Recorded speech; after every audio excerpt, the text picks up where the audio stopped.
Alright, what's going on, guys? Tribe back again, here to bring you another video. This one's going to be doing my final review for the second season of Z Nation. This one's for the season finale for season 2, which is episode 15, called All Good Things Must Come to an End.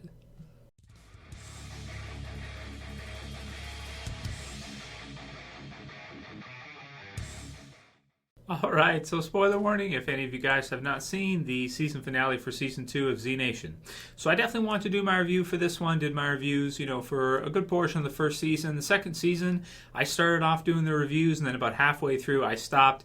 Mainly because, just had a lot of stuff going on with Walking Dead and that, so it got kind of pushed back and that. And the second season starts off really strong. In the middle, I feel like it dips, and then it ends pretty strong. Maybe not the strongest episodes we've had of Z Nation ever.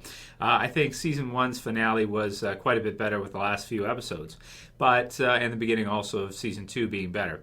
But the finale for season 2, the last few episodes, was pretty good. Maybe not as good as the first season's finale. You don't have a nuke, you don't have all kinds of crazy things going on, but yet it's still pretty climactic at the same time. So finally, our group of survivors make it to California. In the previous episode, they wind up at a diner, so to speak, and you have this kind of front lady who is part of who they think is the government. They hand Murphy over, and basically what happens is he finds out that it's actually not the U.S. government. The U.S. government has pretty much disintegrated, and that they are from some new type of society or new group of people from a place called Zona, wherever that is. They said like Hawaii or something.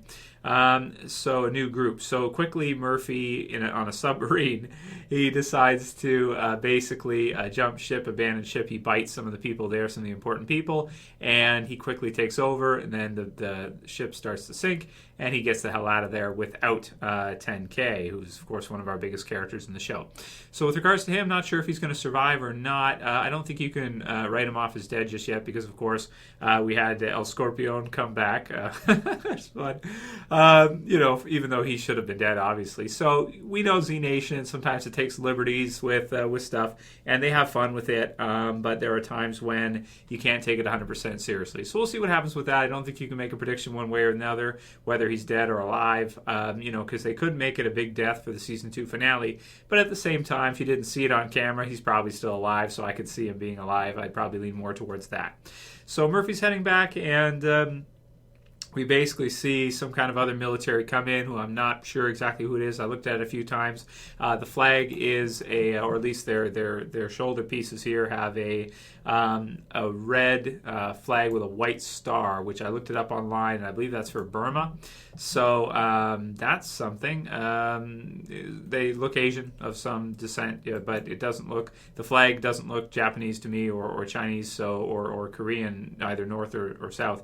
So it looks most closely to Burma. So I don't know. We'll see what happens with that. Like the one guy said, states may not hold together, so it could be some kind of new group that is kind of chasing after Murphy, because, of course, it was broadcast basically openly by Citizen Z that he was going to be heading there. So we'll see what happens with that next season. It's a pretty good cliffhanger ending. Maybe, like I said, not quite as big as the first one. It's hard to beat a nuke. And we've got a few different storylines happening at once, a few different things happening, different locations, which is fun. You've got Murphy's zombie baby, who is having some fun, having tea time at the end, which is funny.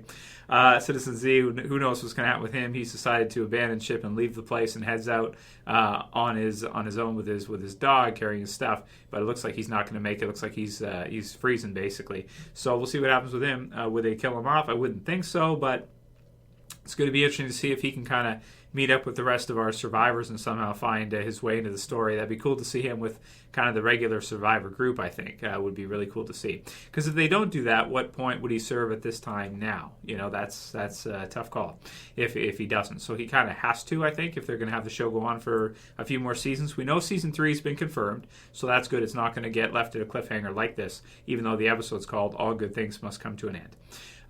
So aside from that, with the episode, we see Lorena come back, which is funny. and a pretty good, some awesome action sequences. You got the one where Addie's fighting the guy with the staff, and she's got the bat and that, and they're going at each other, which is pretty cool. You've got El Scorpion coming back, which was ridiculous. I don't know how that makes any sense, but it is what it is. And Vasquez doesn't kill him. And let's see, what else do we have? Just a lot of action all the way through, a lot of shooting and craziness. Even the beginning was really exciting with a guy who reminded me a lot of Merle from The Walking Dead. Who they quickly kind of kill. Murphy starts it, and then 10K gets shot as part of that. So we'll see if he's going to actually make it through. So that's pretty much what I thought of the finale. Last few episodes, pretty decent, but I feel like the season started off stronger than it ended. In terms of score, I'm going to give this one a 7 out of 10. It's a decent finale. It's not terrible. It's not fantastic. It's just good, and I am excited for the most part to see Season 3. Not sure what they're going to do with kind of the long-term, direction of the show and what they're going to have happen next. But it sure has been interesting. It's been a lot of fun, and I've more than enjoyed Z Nation just to kind of bring us some of the different fun things that we can never really see in a show like The Walking Dead that takes itself a lot more seriously. Z Nation, where it doesn't take itself so seriously. People ask me sometimes on the channel, what do you think for The Walking Dead if they ever have like some kind of cure or something? And it doesn't make sense for the style that The Walking Dead has, where it's so, at least not right now, maybe way down the road or something. It's more about like a survival horror. It takes itself more seriously. Z Nation's a lot of fun because it doesn't, and it's got its own kind of style, which takes a little bit away from the deaths in that because it's not so serious. But at the same time, it can be a lot of fun too. You get nukes and things like that. They're just kind of really silly and almost video game-ish sometimes. This one reminded me of like Call of Duty Zombies, where they're shooting against the guys outside. And, they've got like they're locked inside the shop and they're shooting through the windows and stuff like that. It's just it's quite a bit of fun. So those are my reviews for Z Nation Season 2, guys. I hope you enjoyed the season. If you did, write your comments below. Let me know what you thought, or if any of you have dropped the show if you don't watch it anymore. Write your comments below too. I want to hear what you guys think as well too. It looks like the viewership has dropped off quite a bit. First season finale was 1.4, 1.6 million viewers an episode, and now at the end of season 2, it's down to 1.8. Under 1, which is unfortunate because I do like the show a lot, and I hope it continues because I do have a lot of fun watching it and just laugh and just it's fun for zombie apocalypse fans. People like the comic booky style. Z Nation is perfect, I think. So if you guys like this review, you can thumb it up below. If you want to help support the channel, you can share, you can favorite, and if you're new and you want to subscribe, you can subscribe at the bottom left. I could do a predictions for Season 3 on what I think is going to happen, but man, the show, because it doesn't take itself seriously, it's like anything could happen. So, but if you guys want to see that, write your comments below, and maybe I will do one for the next season. That's it for this video, guys. We'll see you again real soon. As always, it's Trev, and I'm saying peace.